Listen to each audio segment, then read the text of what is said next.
to this impromptu webinar between myself and Dr. Jamil Torofdar. People may Yeah. remember, fans of the podcast will remember Dr. Jamil because he did an episode fairly recently and the downloads for that thing were flipping off the chart. And it was all about how you managed to acquire 3 dental practices by the age of, oh no, sorry, I'm misremembering that. It was 2 dental practices and in the process of acquiring a third, still in your flipping 20s, which is some flipping achievement. So we're gonna not Thank you. talk about that today, even though I'm sure there's a lot more to it. And as tempting as it is, anybody who wants to know more about that, check out episode whatever it was, 100. I think it was like 103 or something, and you'll see Jamil again.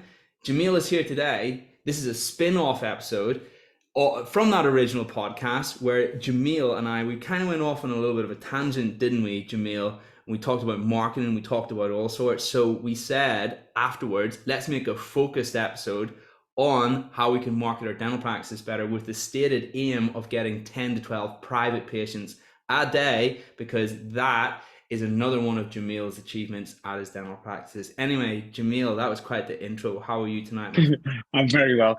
Sorry, James. Number one, I've cancelled on you a few times. I do apologize. I haven't been feeling the best. But yeah, thank you so much. I know the first podcast we went off tangent quite a bit.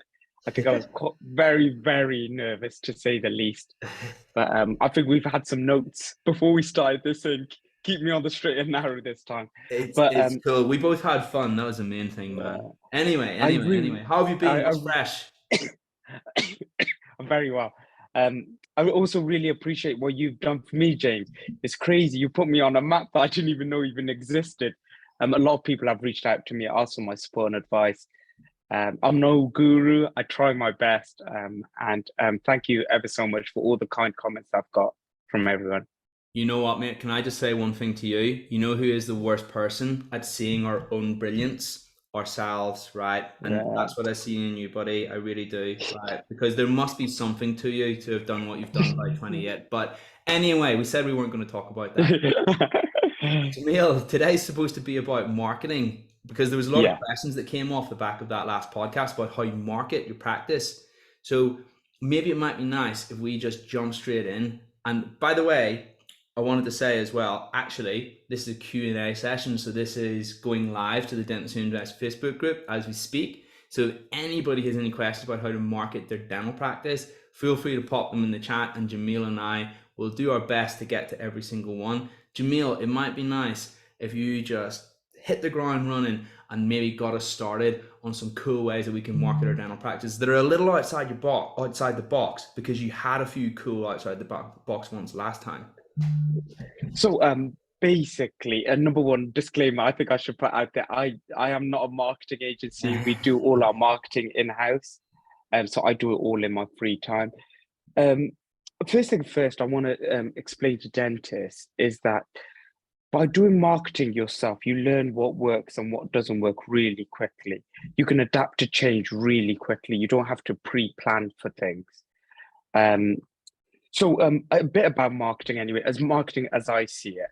In my opinion, there's 3 ways of marketing your dental practice. The first way would be by social media, the internet.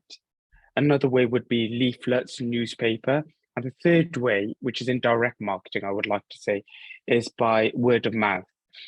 Now, I know a lot of these dentists on this group will say word of mouth is the best. In my opinion, it's not. I think it's the worst. It's too slow. It doesn't gain you enough traction. And also, I think we talked about this on the first episode. People don't really ask for recommendations anymore. What people tend to do is just Google things and search them up and make their own informed decision about where they want to go. So what I'm going to do, I'm going to touch on internet marketing and also leaflets. And so like these are paper ads, let's call them.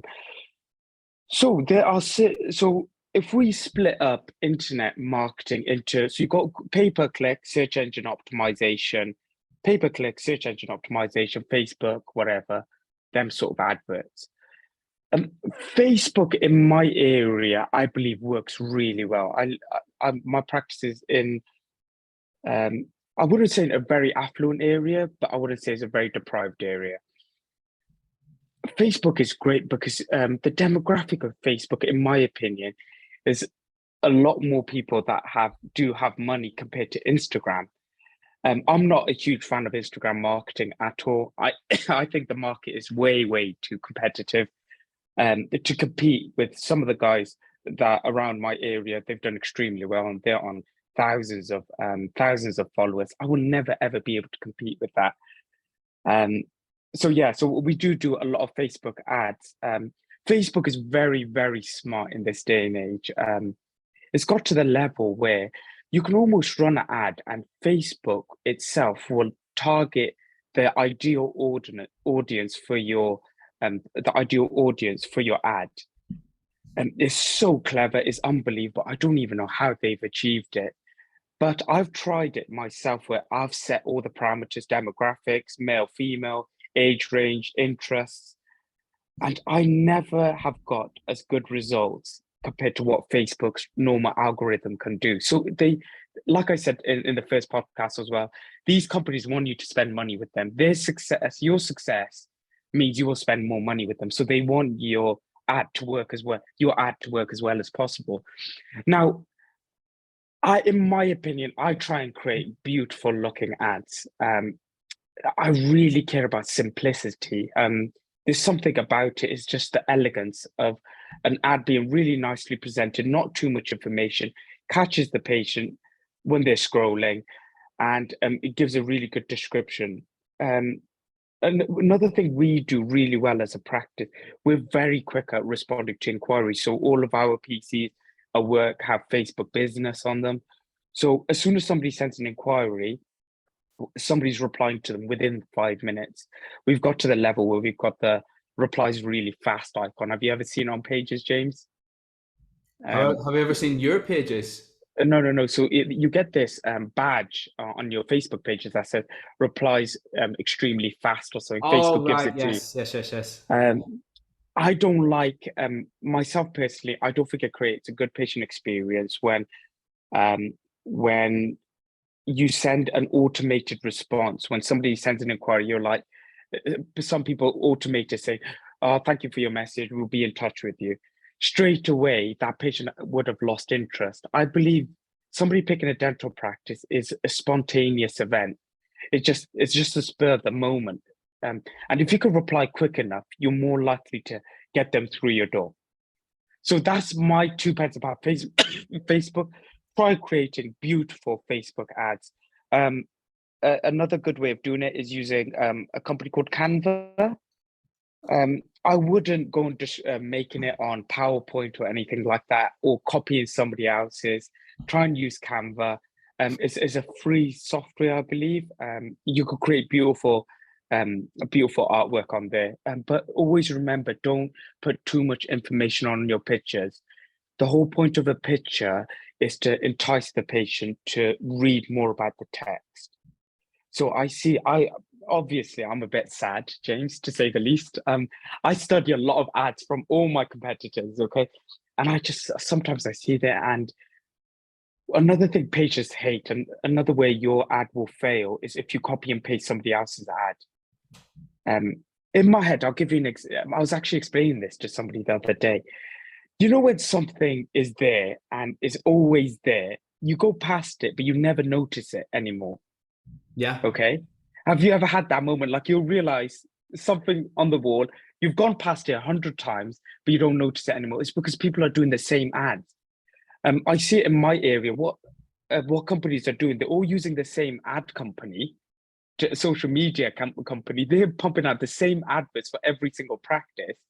It becomes so repetitive.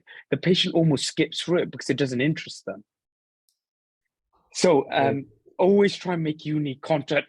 Try and build a good Facebook following. Like we don't have the best. I think we've got about 1,600 likes. Not likes, followers or whatever they do on Facebook now. So try and create unique experiences. Please don't put posts up about you should brush twice a day. I think everyone knows that they should brush their teeth twice a day, not to smoke. That stuff is more likely to encourage somebody to unfollow your page because they think it's more likely spam. Okay, you're not creating content that is interesting, that would be interested to the general public. So that's my 2 pence about Facebook. Google Ads is a tricky one. So actually, since at the end of your podcast, actually, I've had a few people reach out to me asking about Google AdWords on Invisalign and implants. Okay, I personally believe Invisalign, Invisalign on Google Ads on Invisalign and implants is one of the most expensive things you can do. Based on your area, you're better off. You'll get much more money ROI, return on investment, on just advertising for emergencies and general dentistry. It's a lot easier for somebody to go through a course of treatment with you, and then 6, 7, 8 months down the line to say, you know what, you would actually really benefit from Invisalign, or that gap you're missing, have you ever considered an implant? When a lot of dentists listening to this would have experienced this too, where a patient comes in, you present them with them, let's say a £5,000 treatment plan. Because you don't have that rapport straight away, they haven't built that trust up with you straight away. It's a lot harder for a patient to be convinced to go with you. But if you still have seen to that patient, let's say twice in a year, done loads of filling, scale and polish, blah, blah, blah, and you tell them, you know what, you'd really benefit from an implant, it's a lot easier. So Google Ads, in my opinion, the best way to do it, it needs to be hyper-focused, number one. So unlike Facebook, I believe you should be able to tell Google what demographics you want. Obviously, you don't want to advertise below 18 years old. I don't even know if you can for Google Ads, but like you have to think about, where does most of my money come from? What age range? So that way you would get more return on investment. Another thing dentists do, which I'm bad at doing at the moment, I haven't sorted out my Google Ads myself. When somebody types in, I'll give you an example, private dentures around my area or something like that, you'll see some adverts come up for general dentistry. Some ads will come up for whitening. If somebody's got full denture, the last thing they're worrying about is whitening. So what you can do on Google is do positive keywords and negative keywords. And you could do each keyword if you want it broad spectrum or narrow spectrum. So you could do things like that. I personally think there's a lot of money to be made on Google AdWords. I don't think dental practices in general do it good enough, and nor do most marketing agencies, even dental marketing agencies. Can I jump in, right? Yeah. Just for literally for 2 seconds, right? Because I see this. No one cares about your dental practice as much as you do, right? You know, I feel that there's this mentality where we can just hire someone else to do it, and it's done, right? And it's done to a good standard. And this presumption is it's done to a good standard. In reality, from what I've seen, it's done to a tick box standard. So what they can say is, yes, we've done this, right? But actually, there's a huge scope in terms of doing it well versus just doing it. Are you with me? And here's the thing. Here's what I've noticed as well. When you take the reins and just do this stuff yourself, it's actually not that hard, right? You can figure it out in a few days. It's really not. Yeah. So I Google Ads. If you know how to use a computer, Google, like I said on the first podcast, Google wants you to spend money with them. So in my opinion, I just watched, so for how I learned how to do Google AdWords, I just researched the life out of Google Ads myself. I watched, we all have our long commute, or some of you might have a short commute. I've got a 40-minute commute every morning. So I try and listen about podcasts about marketing itself. And it's surprising the amount of information other people give to you for free. A podcast is literally, you can go on Spotify now, type in Google Ads, a tutorial on Google Ads. Somebody will sit there, a professional will sit there and tell you how to use Google Ads. I think it's amazing that we live in this day and age where information is so freely available. When has that ever been the case? And sorry, we're going a bit off topic, No, but no, I'm giving you a little shout out about podcasts now. Is that you can learn so much from just from podcasts. I'll give you an example, okay? I know this is about marketing, but on a podcast, I was listening to a podcast the other day. I think it was the founder for Prata Major or Costa, one of them. And basically, they were talking about, if somebody looks like they're having a bad day, give them a free coffee. Okay. From the back of that, I was like, hold on, people are struggling to pay an emergency fee for private dental treatment. I said, you know what? Every day for a month, we rolled out that we would give one patient emergency treatment free of charge every day, first come, first serve. Okay. Some dental practices, for us, it doesn't really matter, okay? But it takes, like I said to you in the first podcast, it takes 10 minutes to get somebody out of pain. It doesn't take long. But out of that, we had huge hits on that post organically. So those who don't know, organically is like when people share like on groups and stuff. Inorganic is when you usually pay for it. I think we had about 20,000 hits. That's 20,000 free. That's 20,000 free hits. So that's like me putting a sign up in the town center and 20,000 people walking past it and looking at my sign for the sake of what, 15 minutes appointments, which is nothing really. And surprisingly, not every day was an emergency slot filled up by this free emergency. But we were quite strict, as in they couldn't be registered with us. It was first come, first serve basis. They had to call us up before 8:30. But we had huge uptick. I think looking at stats, I think about 80% of people took that offer. So I think we did well. But yeah, going off topic, podcasts, you can learn amazing things from amazing people. I've listened to some of your podcasts, and I have learned some of these people that you've had on the podcast are absolutely amazing. I think it's phenomenal. And I hats off to them. After listening to some of them podcasts, I was like, blimey, I sound like a fool. Never, ever. Well, can I just add to that for 2 seconds? Oh, actually, before I go off on my tangent, can I ask you, for the benefit of the listeners, can you name us one of those podcasts that you feel shared some really amazing marketing wisdom? I've listened to so many of your podcasts. I couldn't tell you all of them. Every person you've had the podcast has given me a light bulb moment, and I was like, "Wow, that's amazing!" All of the latest one from Harry was very interesting. Oh no, sorry. Just to be clear. Oh no, I didn't mean mine. I meant, you know the way you were talking about marketing podcasts just a second ago. There's loads of them. There's loads of them. But another problem I find with marketing podcasts myself, is that some of them are a bit too basic for me. And I'm not saying I'm an expert. Like, there's no middle ground. There's like the basic stuff and there's the expert stuff.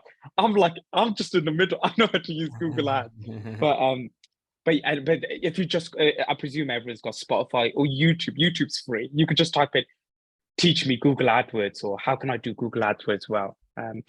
So while we're going off the tangent, Google Ads, you need to don't have a marketing budget of £5 a day. You're not going to get anything. Okay. My marketing budget per practice is £100 a day. Okay. So that is a cost of marketing for about £2,000 a practice, which sounds like a lot, but it really isn't. Once you get one private, we minimum get one private emergency a day. From Google Ads itself, most likely these pages come back for regular checkups.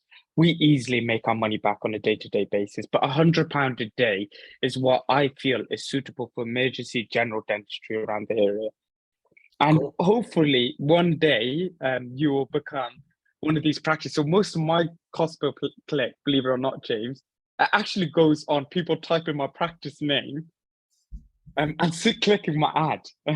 But it is what it is. So people will type one of my practices and I would come up on the sponsored ad, because obviously I want my sponsored ad, and they click it and I get charged for it, but it's barely anything. It's like 14p, 15p.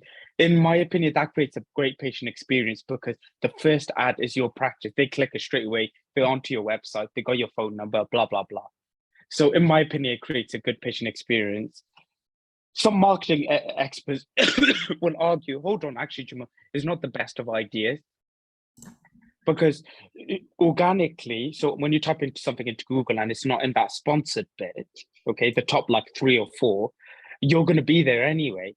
But I might get 3 other practices that have sponsored, have listed, did advertisement for my keyword as in dental, and then all of their other practices have come up. So that's why I think I do spend it. And for them naysayers, if if I'm so wrong at doing it, Apple do it. And I presume Apple don't need to spend money on Google Ads, but they also do it. So when you type an iPhone or anything like that, you'll get a sponsored post at the, whatever it is, advertisement at the top of Apple, and then organically they'll still come up highly on their search engine. So while we're going off topic, marketing is not a hard thing to do about, especially Google AdWords. Like I said, they want you to spend money. Just spend a bit of time, make hyper-focused ads. So don't try and advertise dentures to an 18-year-old or 24-year-old. Yeah, there might be some 18 to 24-year-olds wearing a denture, but more likely they're going to be a bit older. If you were a betting man, that's what you would do. So about that, another thing is, a lot of dentists want to spend £5, but want to get £5,000 worth of treatment. Okay, that doesn't happen. Whoever's listening to this, it just doesn't happen. In my opinion, you're better off advertise for general. If you're a practice owner, especially, advertise for general dentistry. James, is it okay if I speak, because I don't know, some of your listeners will be practice owners and some of them will be associates, am I right? Yeah, there'd be a mixed Yeah. bag. Yeah, so I'll go. So I'm talking. This is from a principal standpoint. Okay, so that's what I'm telling a principal to do. Another thing that's worked really well for me is YouTube ads. So I made a YouTube ad. It was great, probably the best thing I've ever done, and I really care about unconscious market. Is it subconscious or unconscious marketing? One of them two. No, it's not unconscious. It'd be subconscious, wouldn't it? Subconscious marketing. So what I care about, I want to be the Coca-Cola of dentistry, personally, okay? Cool. So Coca-Cola don't go and put a billboard up because they want you to buy more Coke, okay? They put a billboard up because subconsciously they want to embed into your head that when I go in your head, you've seen Coca-Cola. Next time you go to Tesco, you're more likely to pick up a Coca-Cola. I'm fascinated by that level of marketing. In my opinion, somebody is always going to need a dentist. And if I could just get them to recognize my brand, when they type in dentist near me and I appear at the top of Google Ads, okay, straight away, subconsciously, they have built up a lot of trust into my brand straight away, although they've never used me because they've seen my brand. Okay, they've heard about my brand. So I made a YouTube ad. I think it was 50 seconds. It's a YouTube video. It was cheap as chips. We do about £30 a day on YouTube ads. And we must get, I don't know, the last time I checked, I was getting about 20,000 hits per day, views. And that's, I'm spending £30. What billboard can you get for £30? And 20,000 people are going to look at your billboard. And I do this skipper. I think no, I don't do skippable ads. So I actually get charged for the full amount. But yeah, it's good. I've got good stats on it. I think I spend about £5 a click. So for every day that ad is showing, I have 100,000 people. I'm getting 6 people clicking my video, checking my website and things like that. So that was a great way. So that summarizes Google Ads. We summarized Facebook. And now I will get back to the associates and what associates should do. But let's talk about search engine optimization. Okay. Yeah, sure. Sounds good. So marketing agents love search engine optimization. They'll come and tell you, they'll sell it to you that, oh, you spend £2,000 a month for that. We'll get you on top for this, that, and the other. Search engine optimization, again, is a bit like word of mouth for me personally. I just think it's too slow. Okay. It takes years. If you own a practice in London, good luck. And you're just bought a new practice, good luck getting to number 1, number 2, or number 3 in organic Google. It takes years to get to that. Google has to really trust your website. You need to build up the key attributes, H2 tags, they all talk about H1, H2, H3 tags, like the secretive codes. So personally, search engine optimization, yeah, I see the benefits of it. Personally, it's just too slow.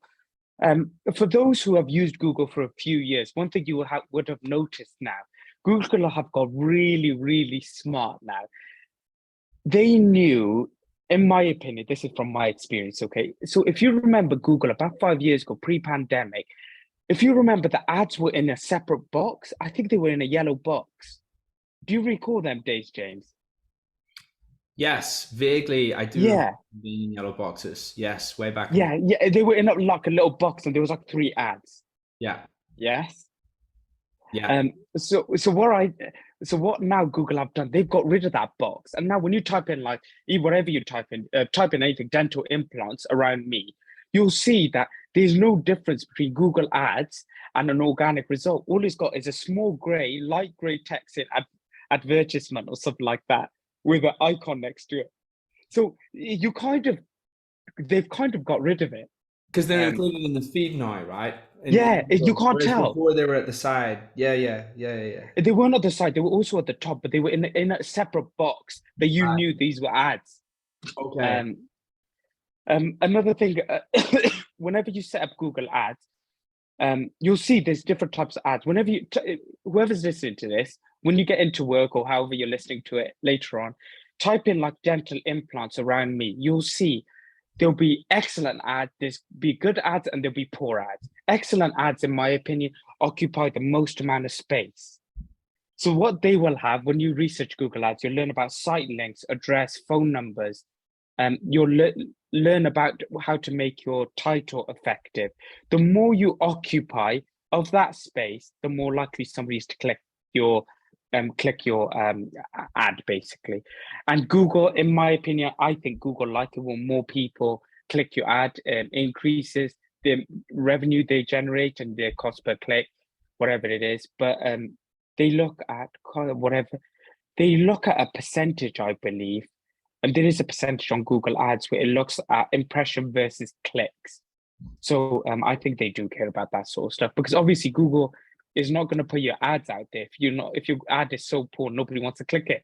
It's a waste of their space because they don't make money realistically. So that's done. We've discussed about search engine optimization. Now, if you're an associate, in my opinion, go get a website design, advertise yourself, advertise for key treatments, build up a portfolio for yourself, launch your own Google places. Don't ever think just because I'm a dentist. Is my principal's responsibility to get me patients. Don't ever think like that. Always try and go and make your own website. Try and do Google AdWords because if you do ever want to become a practice owner in the future, you'll be above the curve. You'll be 5 steps ahead of your competitor, for example, because you'll know about Google AdWords, you'll know about your website, you'll know how things work.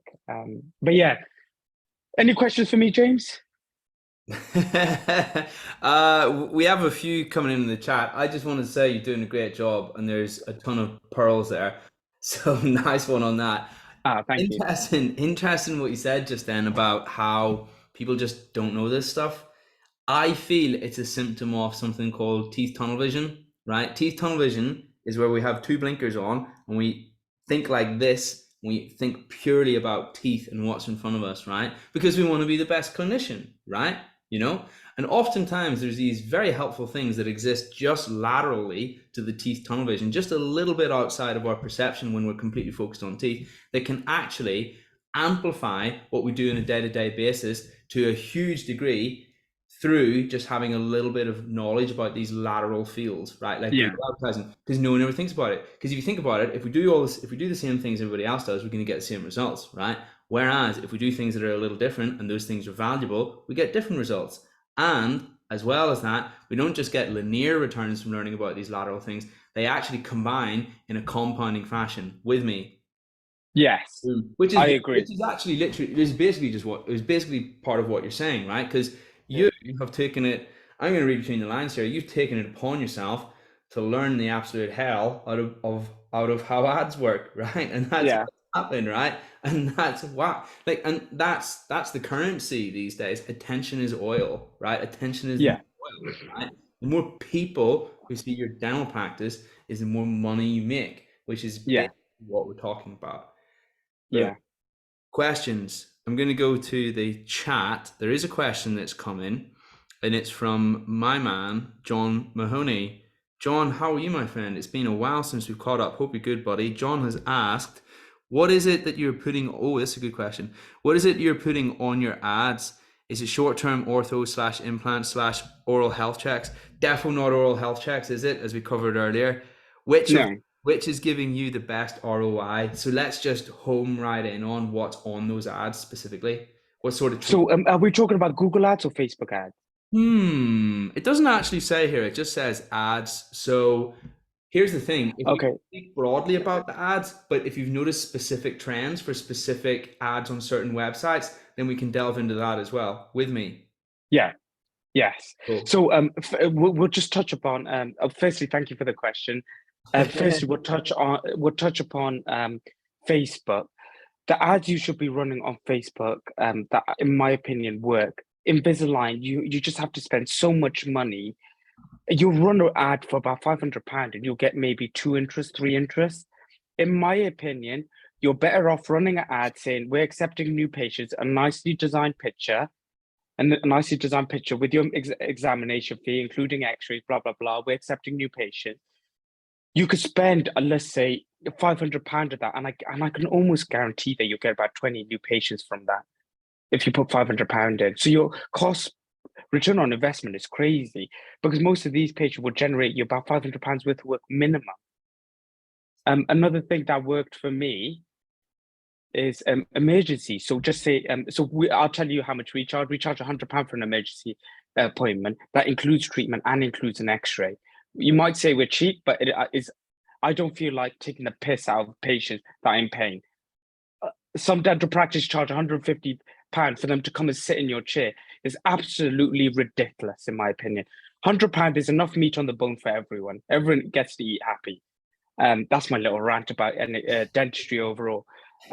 So I charge a simple one rate, £100, one tooth. I take it out, I extirpate it, I'll give you antibiotics, whatever you need for that one tooth.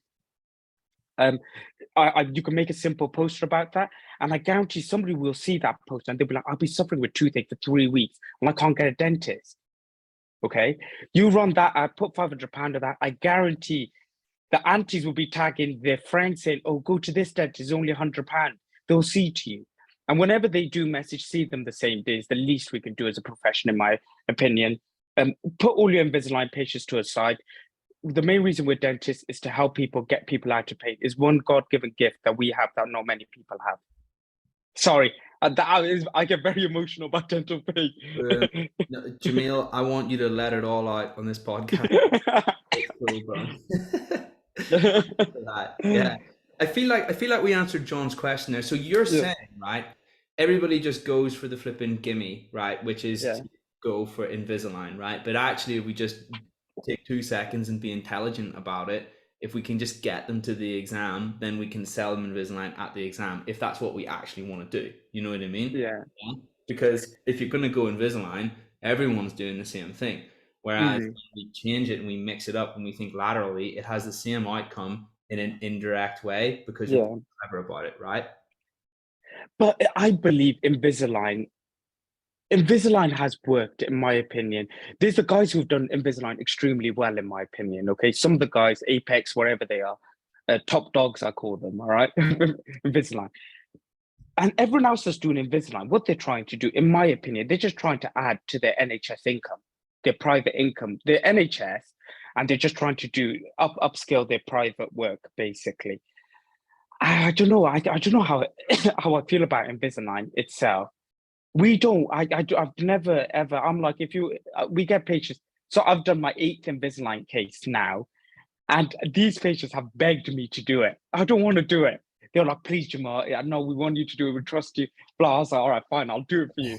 Um, Cool. I don't know. I think there's a lot more money, in my opinion, in general dentistry, and a lot of people just put it to the side.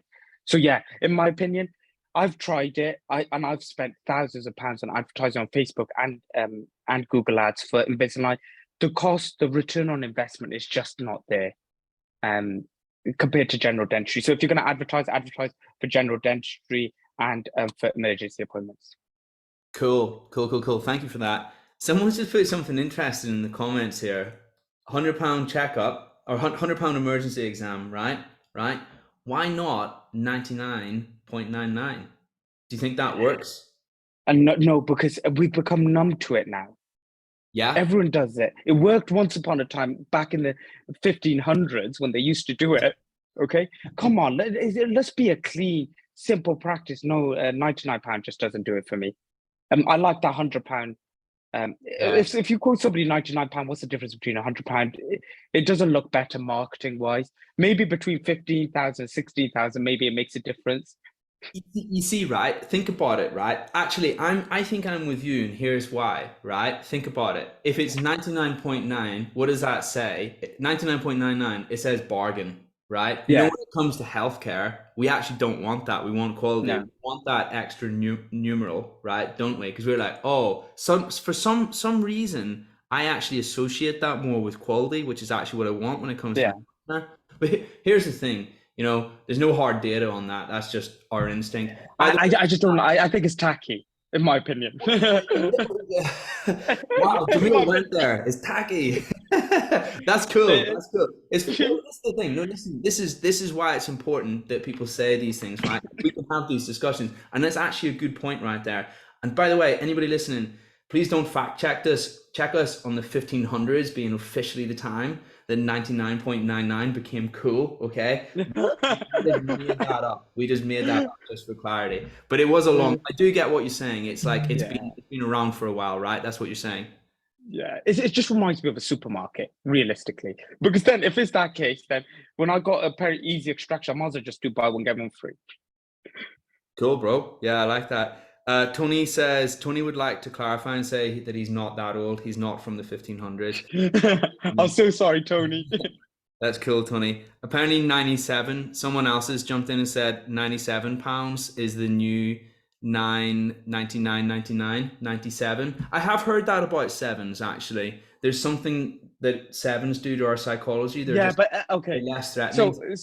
So let me tell you what the problem I have as a principal. Okay, my team are the best with that card machine.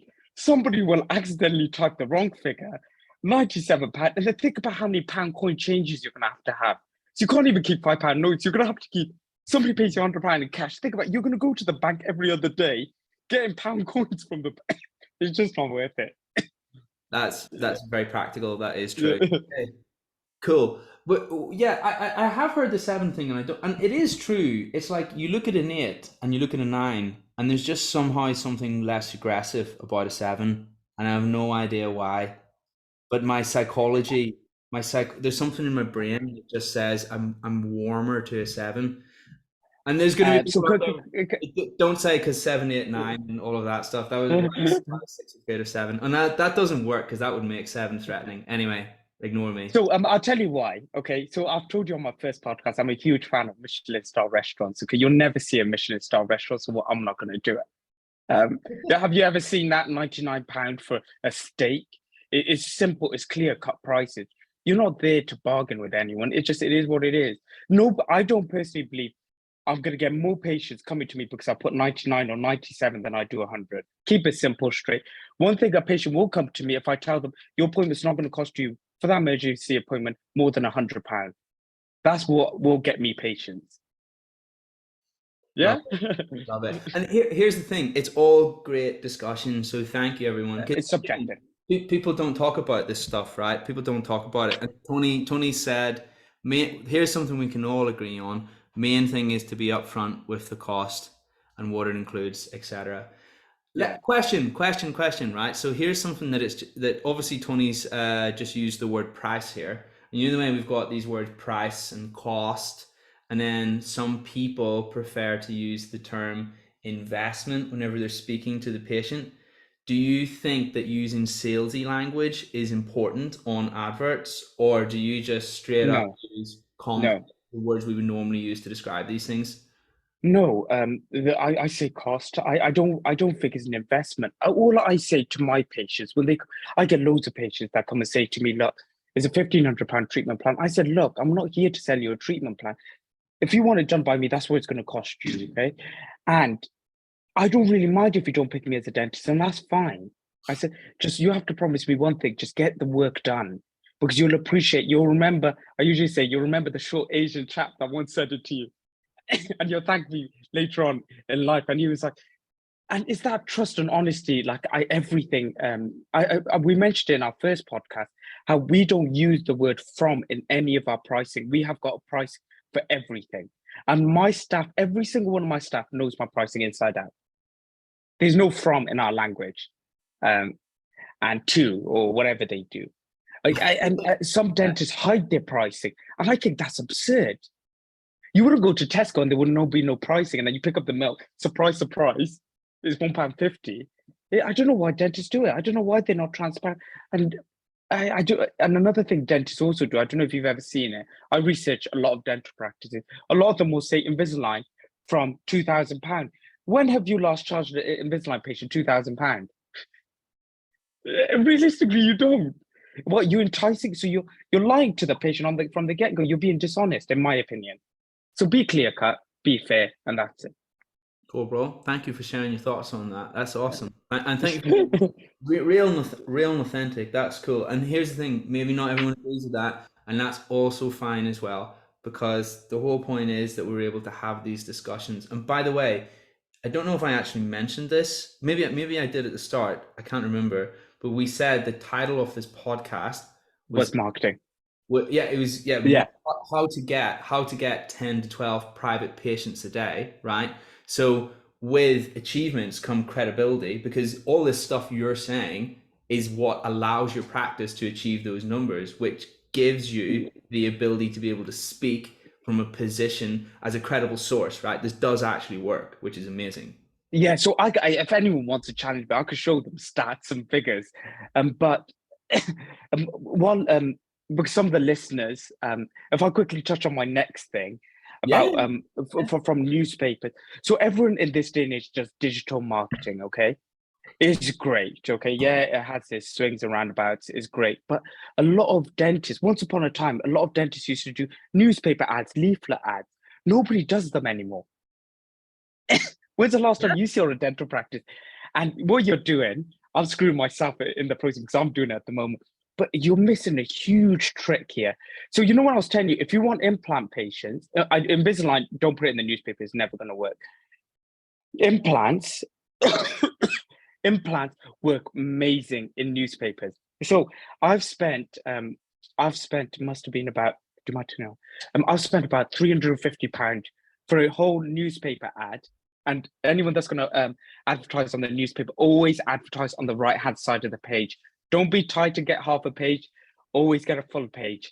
£350. And every time I put an ad, seriously, jokes aside, I've got 2 full arches of implants every time. And it's crazy. The demographic that come, they're a bit older. Most of them are retired. They'll cut out the newspaper and they'll bring it to me. And they said, look, Jamil, I've seen you on the newspaper. I was like, have you Googled me? They were like, no, I don't know how to use a phone. So we've got this huge gap where nobody's touching into.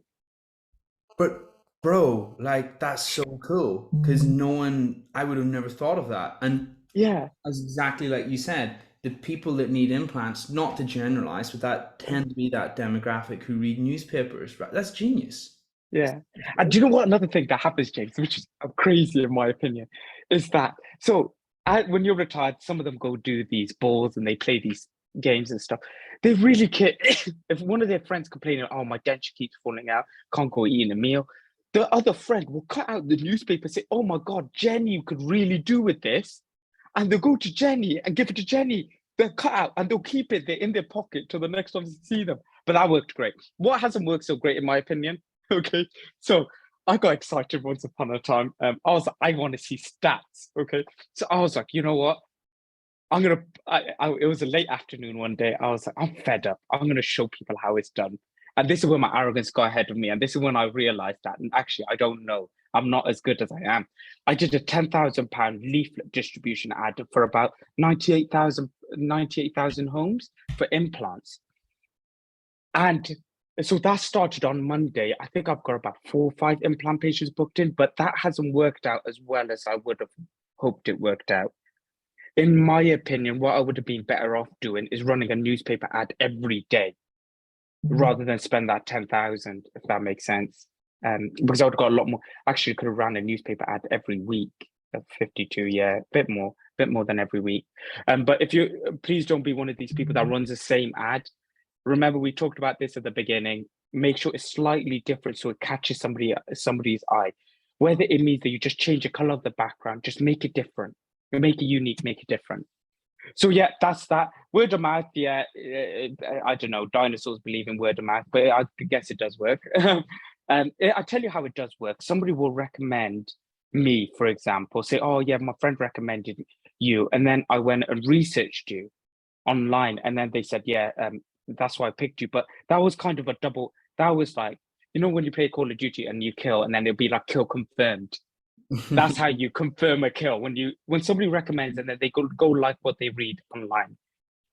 So yeah, I Cool. think I don't know what else I could talk about marketing. Any questions? No, no, no, this is awesome. I've got some things that have popped into my head, right? In fact, two really interesting ones, right? I know that we're talking about all the things that you've used to success, right? And you literally just said one just now that didn't go so well. How about if we were to just pick some of the ones that didn't work and talk about those just for a little while, or quick fire name them so that people don't Okay, make mistakes? so air fresheners, another one. So we made custom air fresheners with forest dental. I beautifully designed it. I thought, yes, this is great. This is going to get me loads of patients. I don't think it was that effective personally. I think I did it more for my ego because when I go into work and I see somebody's air freshener, because nobody ever takes them down. I don't know if you realize with air fresheners, they always keep them there. And when I saw, I think, and my nurse actually sent me a picture while she was in McDonald's.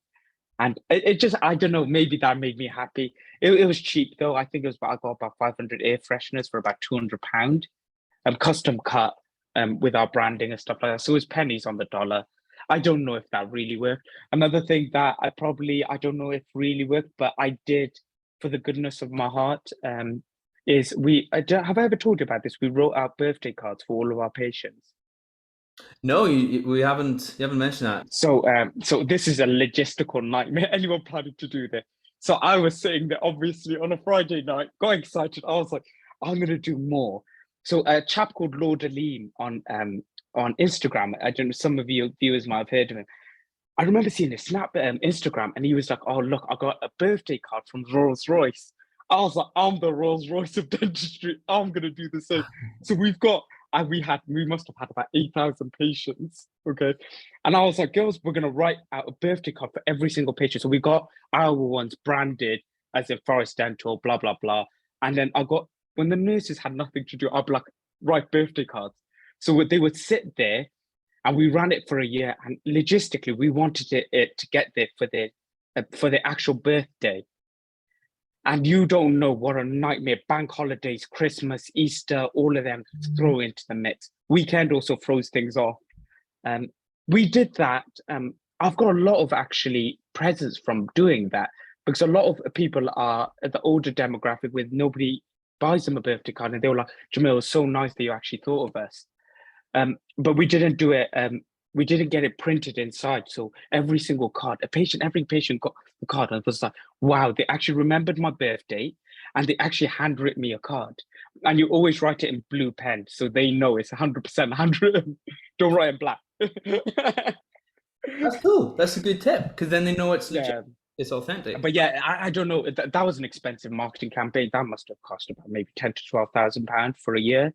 Would I do it again?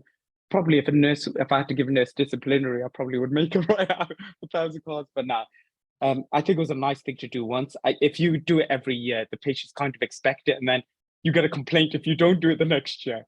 Where was my birthday card this year? Yeah. And well, I got loads of patients that say, "Oh, I never had a birthday card from my dentist. That's amazing. Thank you so much." And I was like, "Mate, we sent it to 1,000 other people this week alone, so don't worry about it." Yeah, I can see the logic, and I can Yeah. see the logic. I can also see how it can flip and snowball into this huge thing that we have to maintain. So I totally hear you. Probably best it ended when it did, by the sounds of it. Yeah. Let's we're coming up to the 40-50 minute mark. Yeah. There's some really obvious little pearls and gems I just want to dig into before we conclude Yeah. for the evening. And the other one was, right? Oh, here's one. Here's a really fun one. And there's actually a really good question that's come in as well. So I think we can probably squeeze these two things. Okay. First one, quick fire solutions to marketing that are outside the box that will help lots of dental practices that most people don't even know they need or don't even realize exist that you found in this journey. Number one, so you're talking about gems, doing it yourself, learning what works and what doesn't work. Another thing is that you need to don't what hasn't worked for me, don't do adverts for Valentine's Day, Christmas Day. Don't do that stuff. It makes you tacky. Okay, we're not a shop. What other things should a dentist do? I've mentioned this already, but if you want to be a serious competitor, your Google reviews need to be top notch. Make sure you get them 5-star. Anyone can have 4.8, 4.9. Doesn't take a genius. Maintaining 5 stars is another level, in my opinion. Aim for that.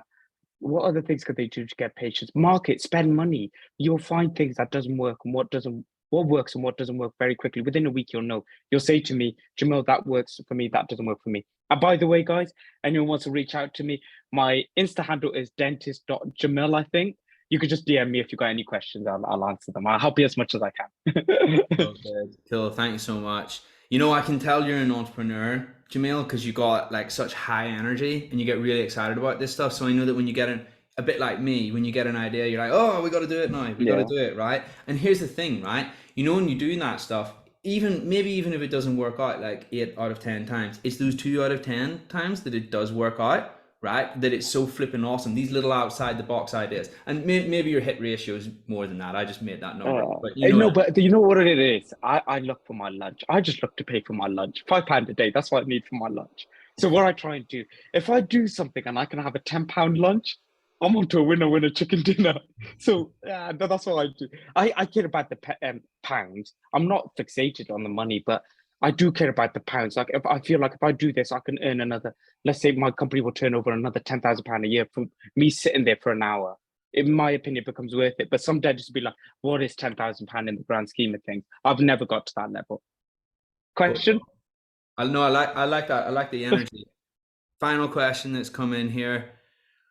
How and why should an associate dentist advertise themselves instead of the practice doing it? Is it necessary? Is it important? What do you think? Yeah, it's more important than anything. If somebody comes to me, wants a job for me, and they already got their own brand, they've already got their own patients, I am more likely to give them a more favorable rate percentage wise because they're bringing the patient. It's free patients, it's free money for me. I'm on to a winner. So yeah, you should. Whoever asked that question, you should build up your own website. You should build up your own brand. Please don't name it after yourself. Don't be tacky. I've made that mistake. Okay. Yeah, that's another thing I did wrong. Don't ever name a practice after yourself. It's too tacky. And it's cringy when you have to do reception. Hello, Jamal Dental. That is, don't do that. And yeah, you should as an associate. Yeah, I'm not saying go get a really expensive website designed by, let's say the one in the dental industry beginning with D. I'm not sponsored by anyone, but the one that begins with D. And maybe don't spend 4 or 5,000, but